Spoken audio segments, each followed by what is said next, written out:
Hello. नमस्कार हम बच्चों। सुप्रभातम।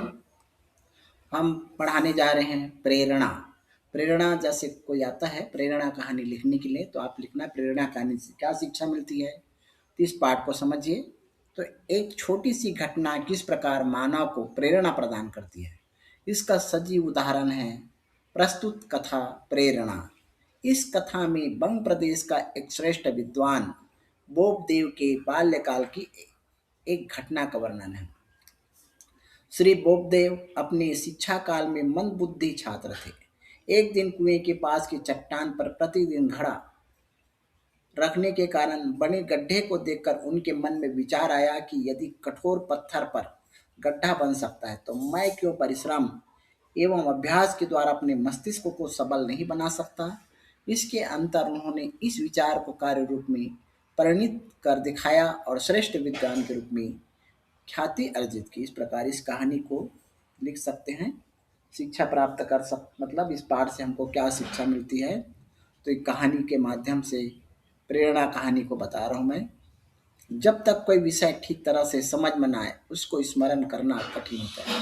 बालक बोपदेव की यही दशा थी। वह प्रायः सोचता था कि मेरे सभी विषय को समझ लेते, उन्हें लिखते और याद करते, परंतु मुझे तो कुछ भी समझ में नहीं आता है। निश्चय ही मेरी बुद्धि कमजोर है। तो इसलिए सोचता है भाग्य मम भाग्य विधाता नास्ति, मेरे भाग्य में विद्या नहीं है। ये सुक्ति भी है, आप सुक्ति लिखने के लिए आएगा तो लिख सकते हैं। निराश व्यक्ति अपना सारा दोष भाग्य के माथे मढ़ देता है।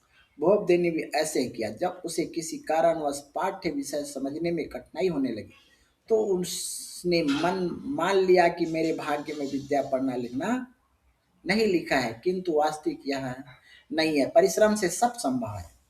कश्चित कर्मकारः एतेषां निर्माता नास्ति, कोई कारीगर इन्हें बनाने वाला नहीं। तो एक बार घटना हुआ, देखिए इसमें कुशल कारीगर मिट्टी पत्थर लोहा सोना चांदी आदि को सुंदर एवं मनचाहा रूप प्रदान करते हैं।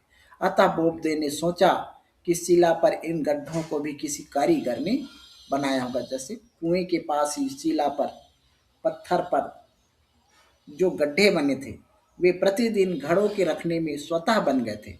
उन्हें किसी कारीगर ने तराश कर नहीं बनाया था। तो इसको देख करके उसने सोचने लगता है।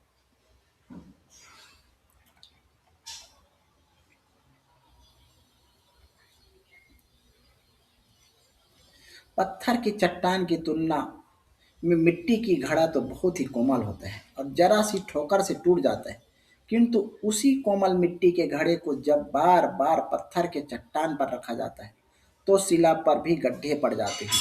इस प्रकार बार बार अभ्यास से मंद बुद्धि भी तीव्र हो जाती है। छोटी छोटी घटनाएं जीवन में कई बार अद्भुत प्रेरणा का स्रोत बन जाता है। ऐसे उपर्युक्त चित्र में चोटी के परिश्रम को देखकर सैनिक उत्साह में भर उठता है।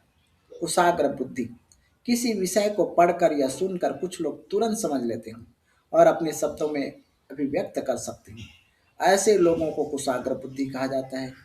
प्रेरणा शीर्षक पाठ में बोपदेव भी शिला तल पर बने गड्ढों में प्रेरणा पाकर अपने सहपाठियों के समान कुशाग्र बुद्धि छात्र बनना चाहता है। तो जब किसी विषय पर मन लगाकर चिंतन किया जाता है और बार बार इसकी आवृत्ति की जाती है तो कठिन विषय भी स्पष्ट होने लगता है और धीरे धीरे चिंतन शक्ति का विकास हो जाता है।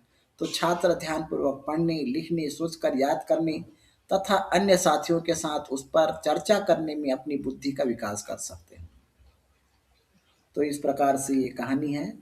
तो सभी छात्र ध्यान दें कि अगर परिश्रम करेंगे तो हम महान बन सकते हैं। जिस प्रकार से मिट्टी की मिट्टी का घड़ा जो है कुएं की शिला में पत्थर में रखने से निशान बन जाता है, तो उसी प्रकार हम भी मेहनत करेंगे, बार बार मेहनत करेंगे तो विद्वान बन जाएंगे। तो इस प्रकार से ये पाठ खत्म हुआ। तो कभी भी प्रेरणा कहानी का कहानी लिखने आए तो आप लिख सकते हैं। तो धन्यवाद बच्चों।